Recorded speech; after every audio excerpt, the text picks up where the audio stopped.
I wasn't going to film, and then I was, and then I wasn't, and then I was, and then I'm all, you know what, let's just get this out, because it's going to eat you up if you don't get it out. I woke up about 4:30 this morning, and I couldn't go back to bed. So I did what I guess needed to do, which is just scroll mindlessly through Facebook, and I posted a couple of comments on a codependency group about my advice when it comes to breaking codependency habits. And I guess maybe there's a little bit of Kit, my know-it-all noodle. My know-it-all noodle self has this concept that she's knows it all, and she's got some shit figured out.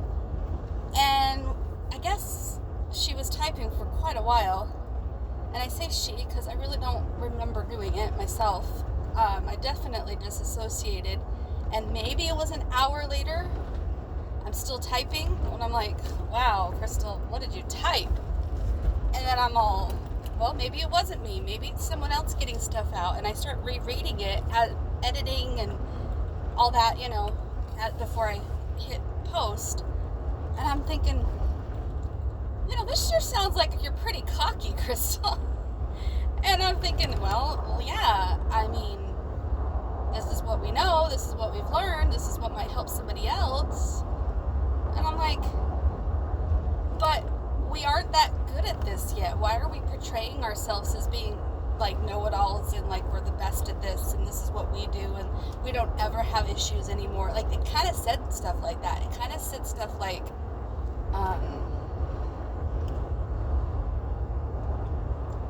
I no longer try to fix him. I no longer try to get my validation from him.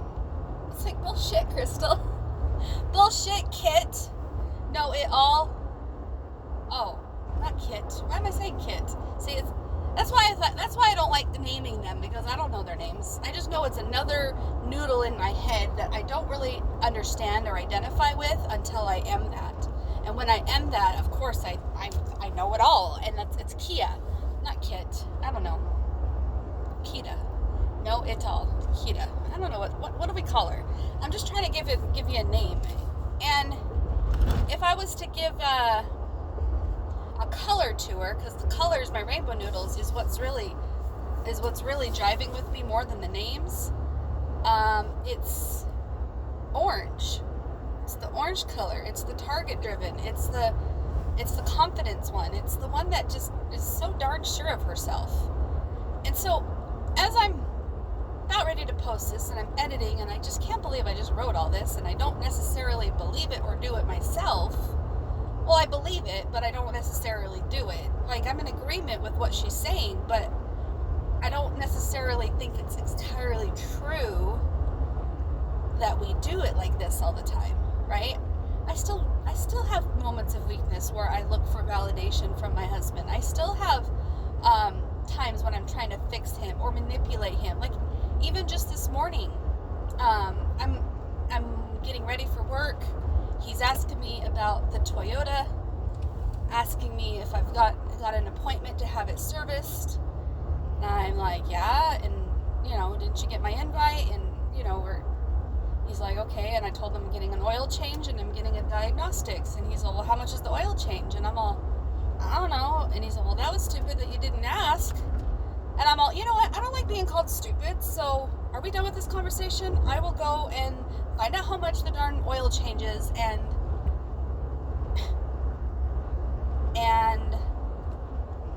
then that way I'm not stupid anymore, okay? And so sure enough, I called the Toyota company, asked him how much the oil change is going to be, and they said it was $48.95 plus tax. So then I sent him a message, and I'm all $48.95. Boom. I should have just left it there if I was being really strong and healthy about this, but whatever. I did something more. I was doing more manipulative behaviors. This is why I wanted to get it out, because I don't like how I handle this. Maybe this is another noodle handling it. Maybe it's me. I'm not really sure anymore. They're all so overlapping and probably all the same person. Anyway, I want to honor each noodle. That's why I separate them, so that I feel like I can speak each noodle. But I don't want to lie about my noodle experience and pretend like it's somebody completely different and not me. I don't want to disassociate so far into this that makes me unaccountable. I want to be accountable for who I am. All the noodles, I'm accountable for all of them. Okay, so here's where I'm at with my manipulation story this morning. Okay, so I didn't get my freaking water, Crystal. See, I'm so distracted. I should have gotten my freaking water. Whatever. Anyway, so I'm going to the bathroom to brush my teeth, and I had just sent him how much the oil change was, and I decide to pull up some positive affirmations on YouTube. I was hoping to get something like, you are not stupid. You are smart. You are intelligent. You are not stupid. You are smart. You are intelligent. You are not stupid. You are smart. You are intelligent. Like, I wanted something like very, very specific that I was looking for. And instead I got Katie Morton talking about bridge statements that you can say to yourself so that you can stop having automatic negative thoughts. Katie Morton's video was so much more helpful than the video I had in mind. But nonetheless, I'm playing Katie Morton's video while I'm brushing my teeth, knowing my husband's working from home, knowing he's in the next room, knowing that he's going to hear me play this, knowing that he might feel bad for calling me stupid if he hears that I'm listening to these affirmations, right? And I'm thinking, yes, I'm going to play this, and I'm going to play it specifically when I'm brushing my teeth so he can hear it, so he can hear that I'm struggling with what he just said. Like, it sounds so silly to say it out loud, but that's what my thoughts were. My thoughts were like that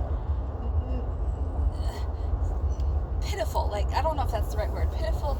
I was very much feeling sorry for myself, and I wanted him to feel bad for what he did. So I'm going to play this so he can hear that I'm struggling. It sounds silly, but I'm seriously, that's where I was at.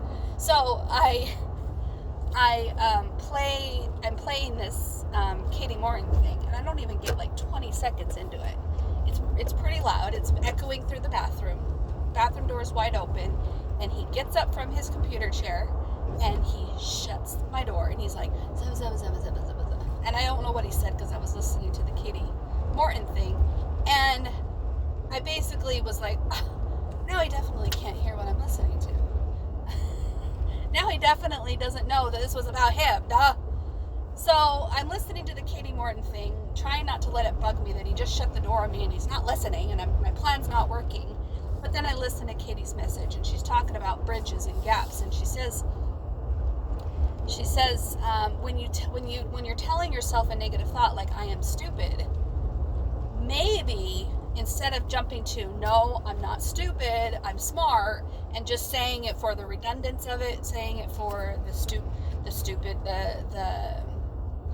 the positive affirmation of it, like you can't really get here from. That's what my mom's always telling me. You can't really get there from here. I just kind of cut off a policeman right now. Oops. You can't really get there from here, so you gotta have baby steps in between. I don't think he's gonna pull me over. I'm going to the parking garage, right? But he's looking like he's not happy with me.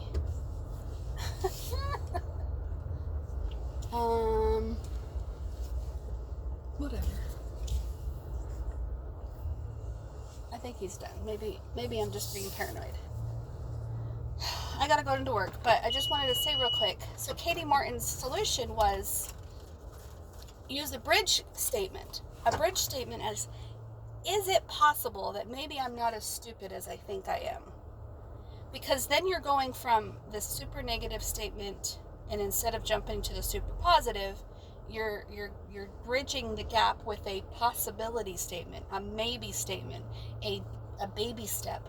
And if you do that more often, then you can say, I'm not as dumb as I used to think I am. And I think I'm getting a little bit smarter over time, and I'm learning how to understand my emotions or whatever, right? I'm learning how to do things better. I'm not as stupid as I once thought I was. And you start bridging and piecing the things together. I thought it was great advice. So anyways, I then decided to send a text message to my husband, and I said, I am open to the possibility that I am not as stupid as you think I am, even though that is what I've been programmed to do. That's what I said to him. And then he replies back to me. He says, I don't need some long-winded statement. I just want to let you know that I never said you were stupid, and I never thought you were stupid, and I hope you have a good day. I love you. And I'm just like, wow. Well, if my feelings are too long-winded for you, then I'm not going to speak to you. But just to let you know, you did say that you thought it was stupid that I didn't find out the price of the oil change. And then I sent it, and he hasn't sent me back anything. And so looking back in hindsight on all this, I do have to laugh because it's just a childish statement. But I don't like him calling me stupid. It's a very triggering word. I don't even like him using the word stupid. Even with my example the other day on video, when he was having such anger, I think I said it on video, he was having such anger and disdain about the Diet Pepsi. It's that kind of reaction that he gives me, and I can't stand it. It's like, why do you have to be so hateful about a freaking oil change, dude? I didn't get the price of the oil change. I figured it couldn't be that much. $48? I guess that's a lot. I don't know if that's a good price or not, but you told me to call and get it serviced. You didn't tell me, get the price and then let me know, and then we will just see if we want to get it serviced. No, you said call and see if you can get an appointment to get it serviced. So it's his own dumb fault that I didn't get a price. I didn't know prices were mattered in my duties of getting the freaking car serviced. I can't believe I forgot my water. Anyway, I got my phone, my money, my book, my keys. Alright, talk to you later. Bye!